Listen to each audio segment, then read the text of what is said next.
Welcome to the Connected Mom podcast, where we have real conversations helping you to connect more deeply with God, more empathically with your fellow moms, and more intentionally with your child. I'm Becky Harling. I'm your host, and I have with me today my amazing and fabulous co host, Sarah Wildman. Hey, Sarah. Hi, Becky. It's awesome to be here. And, we get to talk about so many awesome things related to motherhood. But maybe one of the not awesome things is the pressure that can often come with being a mom.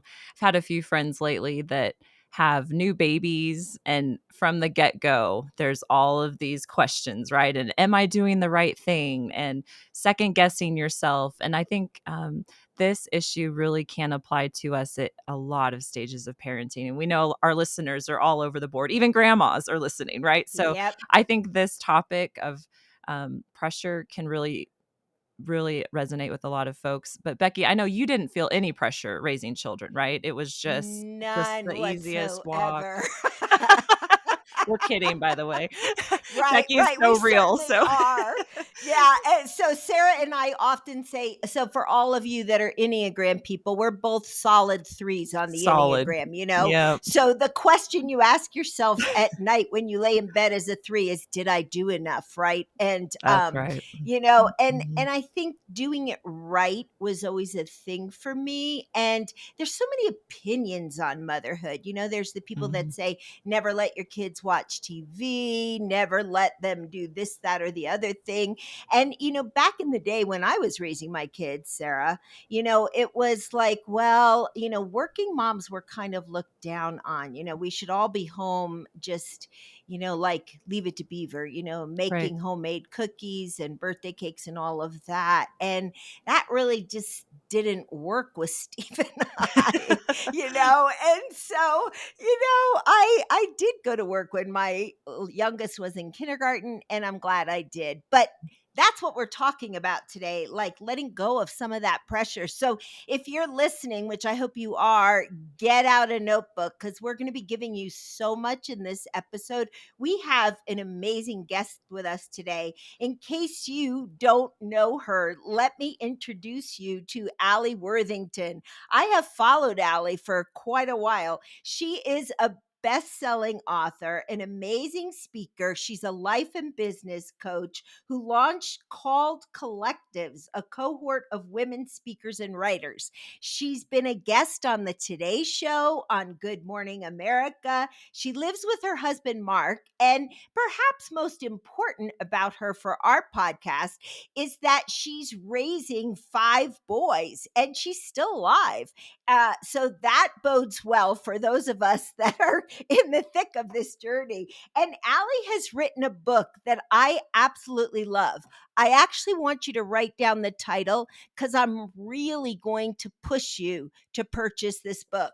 It's called Remaining You While Raising Them. And we're going to be talking about being confident in motherhood. Welcome, Alli. We are so excited to have you here. Thank you. I'm thrilled to be here. This is so fun.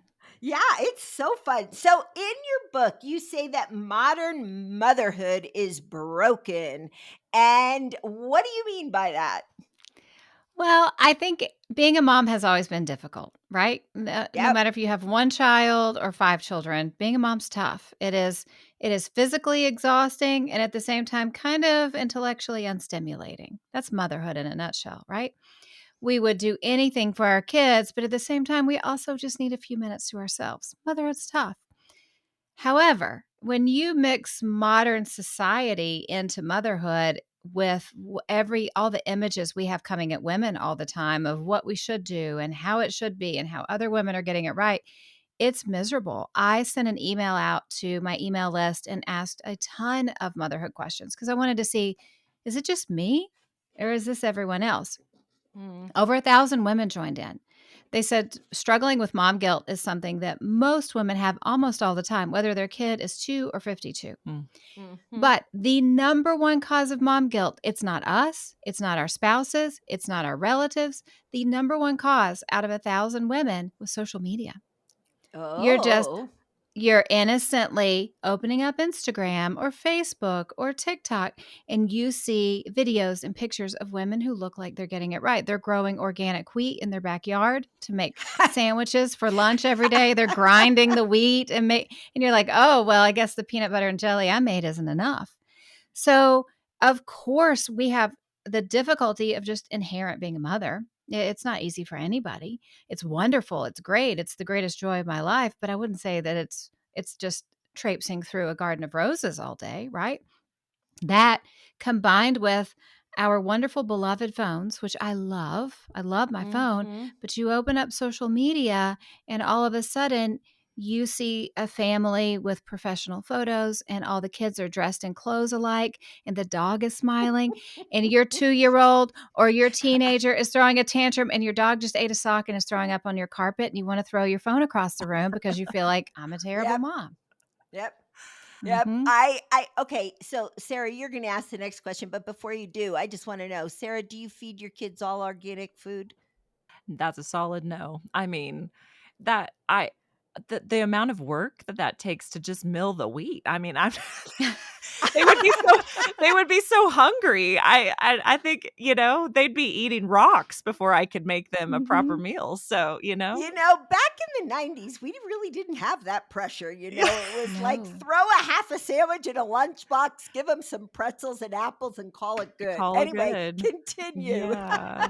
Oh, but that's so true. I mean, those carefully Yeah. curated posts that just you you know, and that the next room over could be total chaos, but they've perfectly, captured this perfect setting of motherhood. Well, So, and to some degree, there's actually a business model behind it for most of these posts. mhm, So now we have the rise of influencers who, they grow a big audience, they take professional photos and videos, and they do partnerships with brands, or they're paid to promote certain products or an affiliate code for whatever they're wearing, which is fine. I'm all for women running their own business. But for those of us who are taking in this content and we see it go by on social media, we have to remember, oh, this isn't the person's real life. right. This is their Mhm. business model. Yeah. This Mhm. isn't just the average woman just like us. This is, $1,000 you were paid to get professional portraits and then talk about laundry detergent. It's a business model. It's business. And that's one thing for me, I realized I needed to unfollow those accounts. And the Mhm. accounts of people that I knew in my real life who were always showing the highlight reels, I just muted them because I Mhm. didn't want to have the awkward conversation. And I filled my social media feeds up with things that make me laugh or teach me something or people who are real or things that are encouraging. Mhm. That was the game changer for me. Wow. Wow. I That's love good. that. That's good. Okay, so this survey that you did of 1,000 Yeah. moms, what were some of the findings that surprised you? I mean, you probably knew social media was a big deal, but could you tell us a few things that surprised you that would be interesting to our moms Oh, listening? there's so much. I was shocked by the social media one. I was really Okay, shocked by okay. that one. But here's what's fascinating. I asked women, what was the last book on motherhood you read? Very few women could give me a book. There Yeah. just aren't Huh. resources for moms. They gave me parenting books. But Oh, a lot of these women would say, here's the book I read. And then they would leave a comment and say, I wish I had never read it because it made me feel worse about myself than when I started. Or I Oh, stopped halfway wow. through. oh This yeah. book made me Yeah. sob. I didn't realize until then there's a lot of parenting book trauma out there where these books have been written with great intentions, but they're just do this. Here's 9 things you have to do to be a great mom. And I read them when I was younger Mm, too, when I was a young mom. They just leave you feeling less than, um, feeling like a failure, putting all this pressure on you. So that's when I knew, oh, I need to write a book for moms. It's not a parenting book. It's not a do these 5 things to be good enough. It's the opposite of that. We've had enough of that. And that's what got us into this situation. So that was the wake up call for me. It's just another example of how, just like us as women, whether we're getting ready to adopt or we're pregnant with a child, everything gets focused on that child. We don't ever Mhm. focus back on ourselves to work on ourselves after that. Even the whole book industry, it's all focused on here's what you can do, here's how to be good enough. and nothing for the Mhm. mom. So it's no wonder that we've just put our needs up on the shelf and we're wondering what happened. Yeah. Yeah, I love that so much. Here on the Connected Mom podcast, we're all about prioritizing, your connection with God, your connection with your fellow moms, and your connection with your child. Yeah. However, I think the temptation can be to become child centered. And you make such a great statement in your book. Making our children our top priority isn't biblical. And I love that you said that. I want to say it one more time. Making our children our top priority is not biblical. So, can you expound on that just a little bit, Allie? Yeah, God is our top priority, like Amen. 100%. And it makes sense when our kids are little. When they're babies, they take over our lives. When they're toddlers, they take over our lives. Because if we turn Yeah. our heads for a second, they're going to set the house on fire, right? But as our kids get older, they need to take less space in our brain. And it's designed that way from the time they can walk to the time they go to school and then middle school and then they graduate and they go to college. It is God's design that we are less and less constantly focused on them. If we are Mhm. constantly focused on our children, we will make our children our gods. And to Mhm. some degree, women have been taught, whether explicitly or implicitly, that we almost have a godlike role in our child's life. Like if you don't do Mhm. family devotionals every day, forget it. Who knows who they're worshiping one day. If you don't feed organic food, they're going to grow a tail one day. Like every Mhm. little thing we do is the be all end all. And it's that kind of messaging, again, whether subtle or told outright, that makes moms go, I have to be completely focused on my child. I can't take my eye off. I Mhm. can't think about myself. I can't think about anything else because if I do anything wrong, my child's life is ruined. Mhm. Mhm. Mm. I love that. I kind of blame my generation a little bit for that because I think there was this whole push during the 90s maybe to be more intentional about raising your kids spiritually minded, but inadvertently what happened is people walked away with that exact message. If you don't do it all right, your kid's gonna burn in hell. And Pretty that's much. not God's message. I mean, God was the perfect parent and his kids sure screwed up in the garden, right? So we've got to Amen. really look back at all of that. And I just love that because our lives are to be centered on Jesus Christ, and Yeah. our kids are a part of our lives. We do have responsibility in their lives. However, God is to be the center of our life. Mm. That's right. Mm. That's right. Couldn't said it better myself. Now, in your book, you talk about motherhood burnout. So, Mm. motherhood burnout as the mother load. What do you mean by that when you write that? Yeah, there's this phrase that is becoming more and more familiar recently called the mental load. It is Mhm. all the things that women are carrying that men tend to not carry. It's when do Mhm. the kids get a physical? Has my husband been to the dentist? When does the dog go to the vet? I got to get a gift from my mother in law. The plumber's coming on Wednesday. Who's going to be at the house to let the plumber in? It's everything, right? This is what Mhm. goes on in our brain all the time.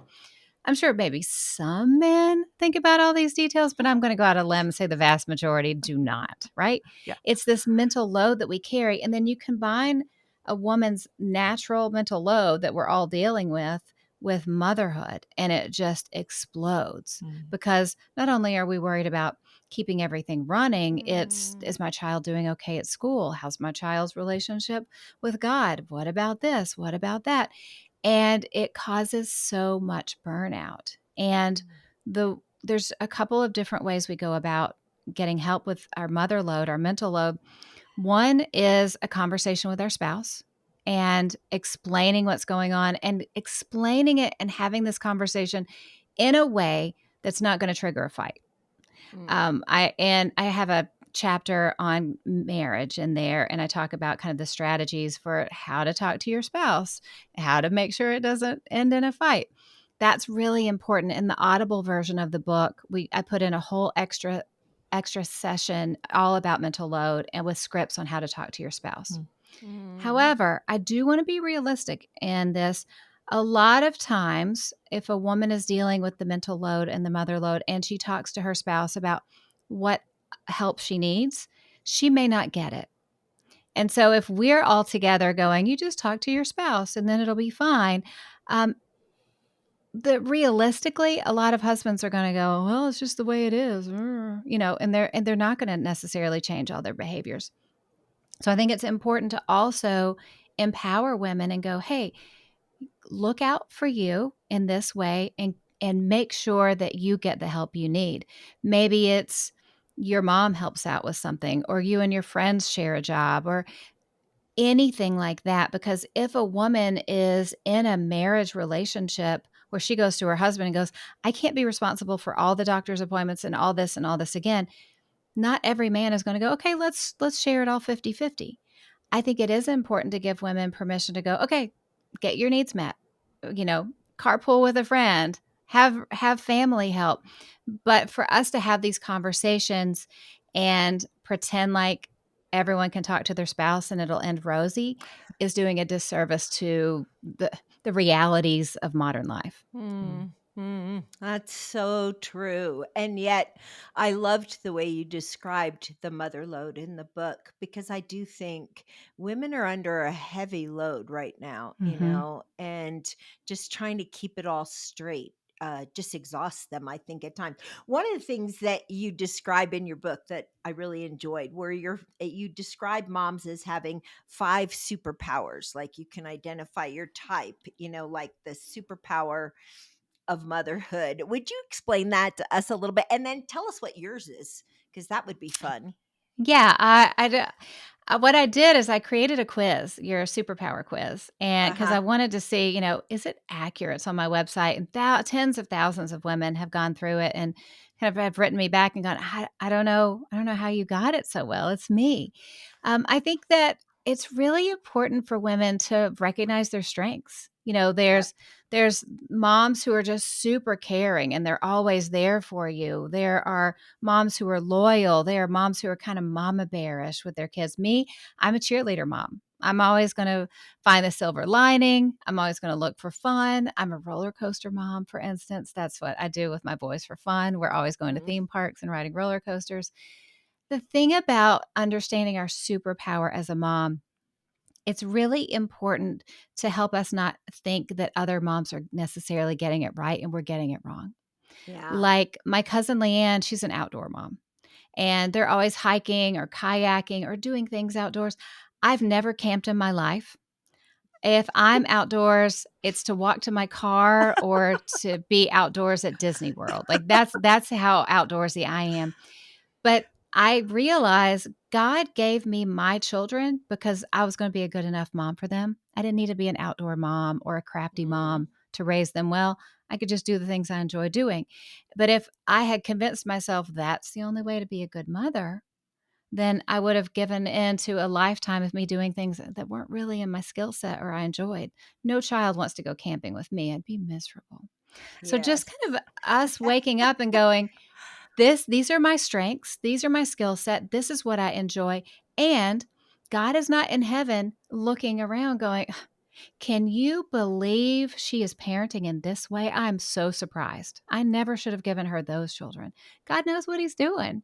So however we are, whatever our strengths are, that's what God designed Mm, for us and for our children. mm. I love that so much. I think I relate most to the cheerleader mom too. It's a joke now because our kids are all grown, and they're like, "Mom, we grew up and we thought we were the best at everything because you always cheered for us. And then we came to reality in our adult life and realized we really weren't that great." It's like, well, that's okay. I still think you're great. Yeah. That's good. Yeah, but I love that because Allie, like your title of your book, it's so good. I mean, remaining you while raising them. So just your title alone shows that, there's these different personalities. And okay, I'm going to put you on the spot. Is there a friend that you're like super different from, but you've seen her like be herself and how does it contrast to how you are? Cuz I think sometimes even as we're connecting with other moms, we're like it's really fun instead of like comparing to just see how they thrive when they're truly themselves. Oh, yeah. Yeah. I have a mom friend who's a crafty mom, Oh. and Oh yeah. this is That's a lot of actually pressure right there. well, it's actually my 16-year-old son, his girlfriend. They're adorable. They've been together for like 2 years. They're the cutest things ever. Her mom.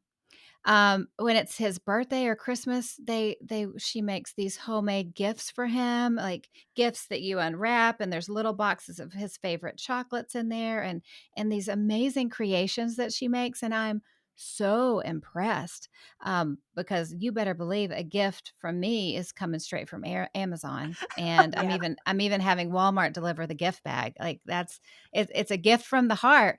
But if I ever created something with my own hands as a gift, it would not be a gift in the eyes of someone else. So yeah, I see it.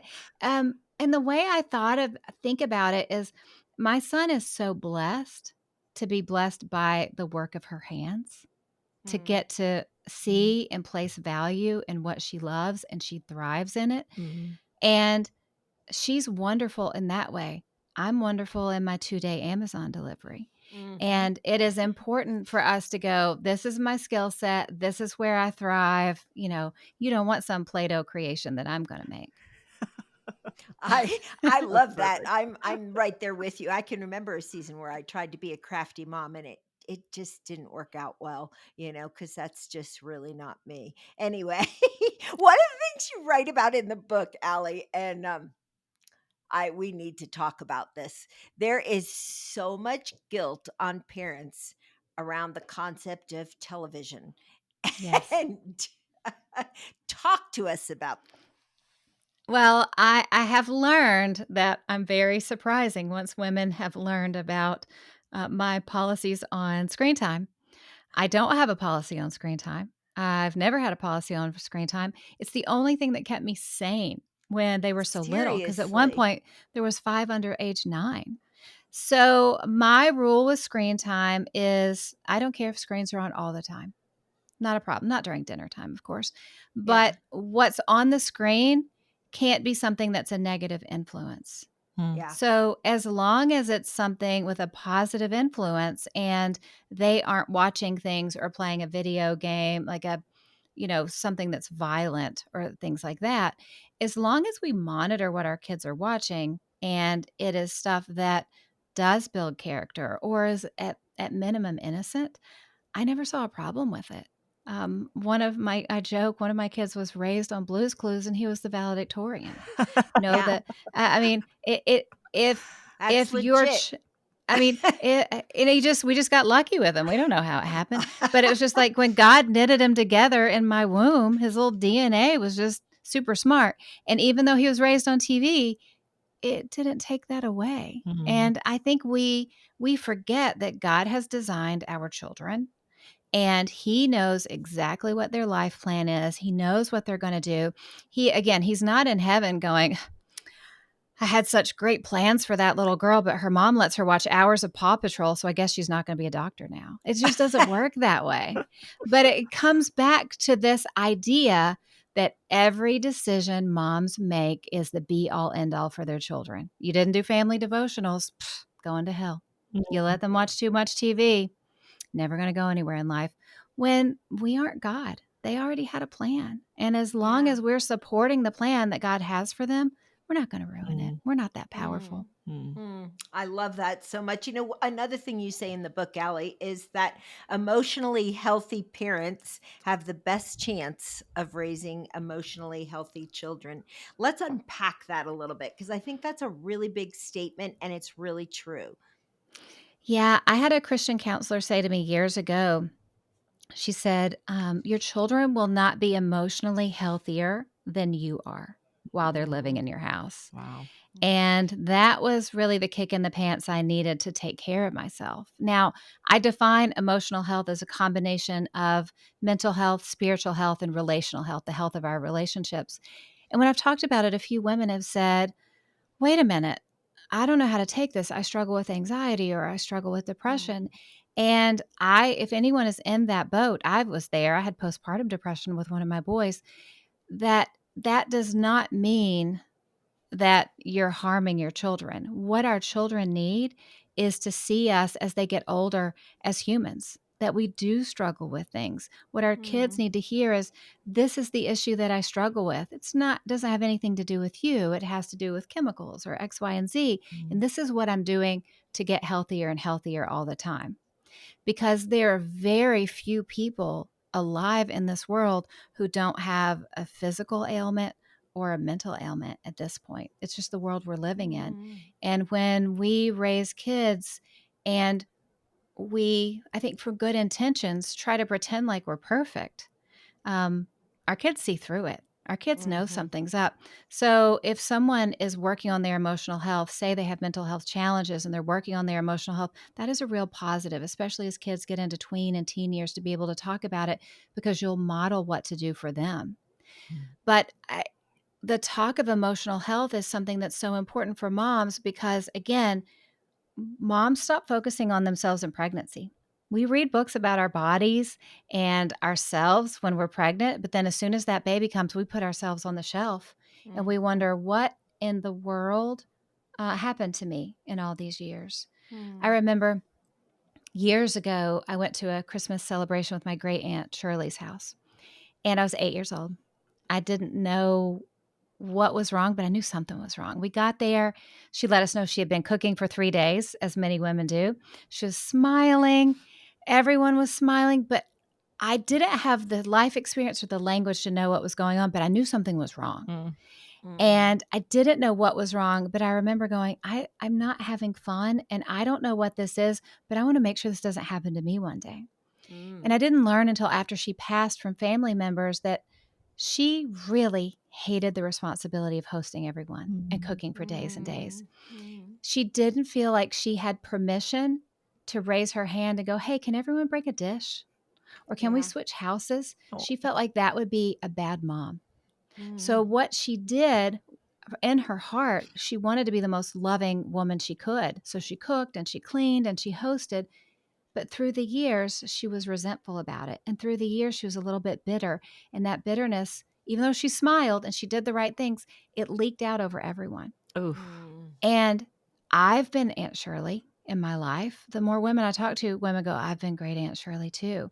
And that's why emotional health is so important, because we can do all the right things, but if we aren't taking care of ourselves, what boils up inside of us will leak out no matter how hard we work. And all of the parenting advice that a lot of women have gotten is do more, do this. And we're told it's about how you behave. But the truth is, motherhood isn't about what we do. It's about who we are. And the more we take care of ourselves, the natural overflow of that will be a happier, healthier family and happy and healthier life. That was a long way to get around to the answer, but I'm so passionate about it. Wow. Well, it was Aunt Shirley, you said her name was? Yeah, Aunt Shirley. Aunt Shirley. I mean, the bitterness, you do talk about anger in your book and how to process it. So would you mind just mapping out a few of those practical steps? Because maybe a mom's like, that's it. I haven't been speaking up for myself. I haven't been meeting my needs. I have this anger inside. What are a few tips that we could pass along? Yeah, I think the most important is just to give yourself permission to pay attention to how you feel. As a coach, I will often talk to my clients, and if I ask the question, what do you need? Almost every woman goes, I have no idea I don't know what I need for my business. I don't know what I need for myself. I haven't checked in with myself in so long. And so I changed that to what I call the magic question. And the question is, what do I need right now? Right now. Sometimes it's a nap. Sometimes it's lunch with a friend. Sometimes it's dinner service or a housekeeper or a date night. Sometimes it's just a glass of water.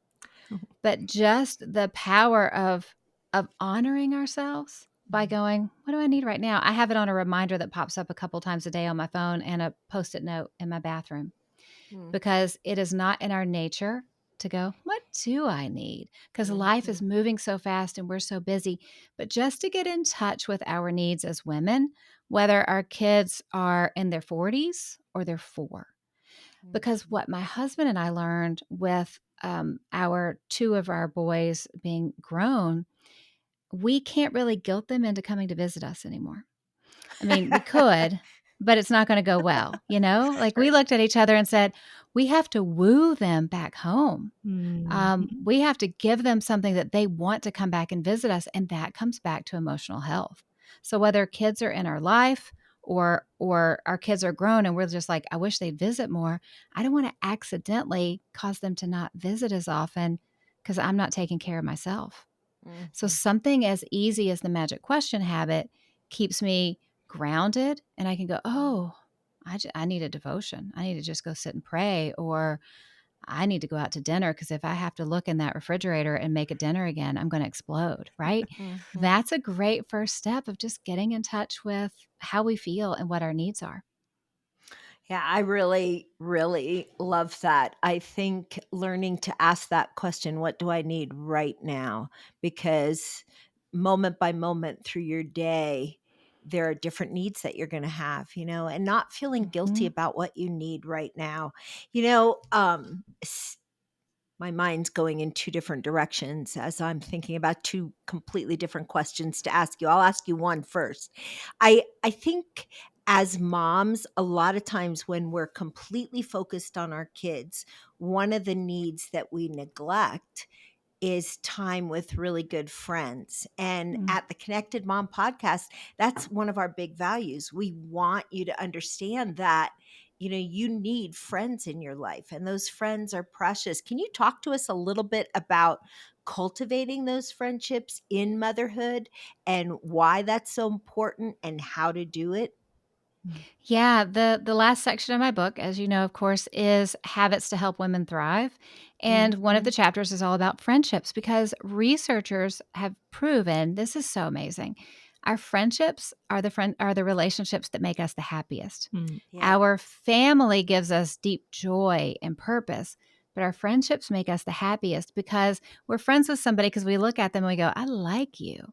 You don't have to Mhm. like them because of work or because of family. You just like them because you like them. So when you spend time with friends like that, that is where like the happiness comes from. Mm. And as my friend Eric Barker says, the 30s is where friendships go to die because Mm. we get busy with work and kids and running errands. So it's really important to cultivate it.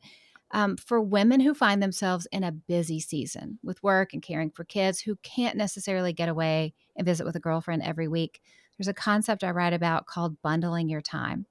And Mm. it's a bundle of something that you have to do with something that you want to do. So Mm. maybe it's going to the grocery store. Maybe you and a girlfriend grocery shop together. I have two friends who they have Tuesday night dinner prep together. So what they do, they each start cooking dinner Tuesday nights at 5 o'clock. They set up a laptop or an iPad in their kitchen and Oh, that's AirPods. so cute. They talk the whole time they're Oh. cooking dinner, and their families know you leave dinner time, you leave dinner prep time alone, and that's how they catch up every week. So it's something kind of boring, making dinner, bundled with something really fun, talking to a good friend. And so even in the busiest of times, and even though we would rather be sitting drinking iced tea and chit chatting, maybe making dinner together is the way Mm. we stay connected and making time for friends. But they have to be really good friends. It has to be friends who have Mhm. kind of earned the right to be in our inner circle. Mm. Friends who, Mhm. after we talk to them or after we visit with them, we feel better than before we started. It can't be those quote unquote friends who make backhanded compliments or kind of put you down or one up you or super negative. We really need to look for the 2 to 3 women who fill us up. The Mm. other women who maybe aren't as emotionally healthy, we don't have to just say, I'm never talking to you again, but they don't get our priority. They don't Mm. get that precious one on one time. We save that Mm. for the women who really are emotionally healthy and help us even be healthier. I love that, Allie. Hey, friends, you really need to get Allie's book. I mean, our time is almost up. I can't believe how quickly it's got gone by. And I want to remind you of the title of the book because I want you to order it today because you need this book. It's called Remaining You While Raising Them. If you have kids that are still in the home, you really need this book. It's going to encourage you. It's going to lift your spirits. It's going to help you decide what to do next. balanced so that you stay emotionally healthy in the journey, because motherhood is not a sprint, it's a marathon. And it's something that we are all in together, but we can be encouraging each other. And that's what you're going to find in Alli's book. Again, Remaining You While Raising Them by Alli Worthington. Alli, it has been incredible to have you on today.